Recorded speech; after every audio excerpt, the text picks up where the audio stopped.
Praise the lord. అతి శ్రేష్టమైన యేసుక్రీస్తు నామములో మీ అందరికీ ఉదయకాలపు శుభాలు తెలియజేయుచున్నాను. ఈరోజు దేవుడు మనకు అనుగ్రహిస్తున్న అతి శ్రేష్టమైన వాగ్దానము యోబు గ్రంథము 5వ అధ్యాయము 18వ వచనాన్ని చదువుకుందాము. ఆయన చేతులే స్వస్థపరచును.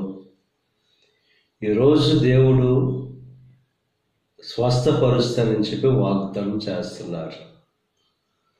ఆయన పొందిన దెబ్బల చేత మనకు స్వస్థత అనేది కలుగుతుంది. స్వస్థపరచు యెహోవా నేనని చెప్పి దేవుడు వాగ్దానం చేస్తున్నారు. ఈరోజు ఎటువంటి బలహీనతతో ఉన్నారో ఆ బలహీనత నుండి దేవుడు విడుదల కలుగు చేసి సంపూర్ణమైన స్వస్థత కలుగు చేస్తారని చెప్పి వాగ్దానం చేస్తున్నారు. మీ జీవితంలో ఆ అనారోగ్యాన్ని బట్టి, ఆ బలహీనతను బట్టి, నలిగిన స్థితిలో వేదనతో దుఃఖంతో ఉన్న మీతో దేవుడు వాగ్దానం చేస్తున్నారు. మిమ్మల్ని స్వస్థపరుస్తానని చెప్పి ఆయన ద్వారానే మనకు స్వస్థత విడుదల అనేది కలుగుతుంది.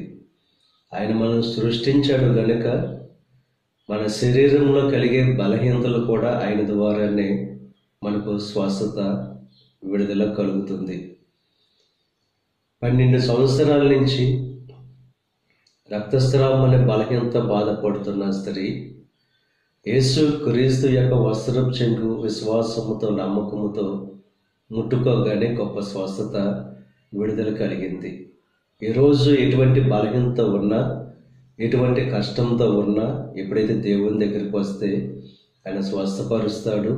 మిమ్మల్ని ఆ బాధల నుండి విడుదల కలుగు చేస్తాడు. కనుక మీరు ఎటువంటి బలహీనతతో ఉన్నా, ఎటువంటి అనారోగ్యంతో ఉన్నా, ఆయనకు అన్నీ సాధ్యమే గనక విశ్వాసంతో నమ్మకంతో దేవుణ్ణి వేడుకుంటే ఆయన ఖచ్చితంగా స్వస్థపరిచే దేవుడు కనుక విశ్వాసంతో దేవుని వేడుకుని మీ సమస్త బలహీనతల నుంచి విడుదల పొందుకుని దేవుణ్ణి మహిమపరచవలసిందిగా ప్రభు పేరట మిమ్మల్ని కోరుతున్నాను. దేవుడు మిమ్మల్ని దీవించి ఆశీర్వదించి ఆయన చేతులే మిమ్మల్ని స్వస్థపరచును గాక.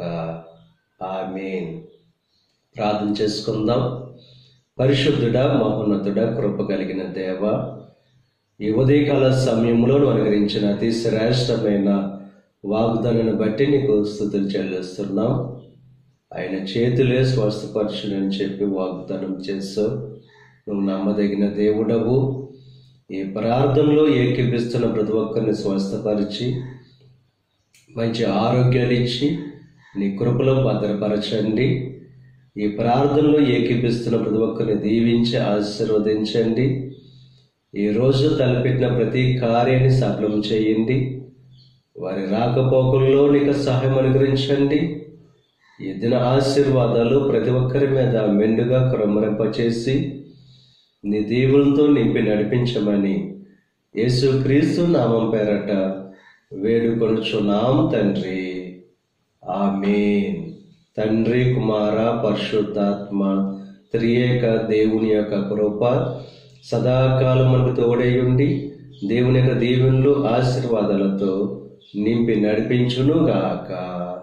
ఆమేన్.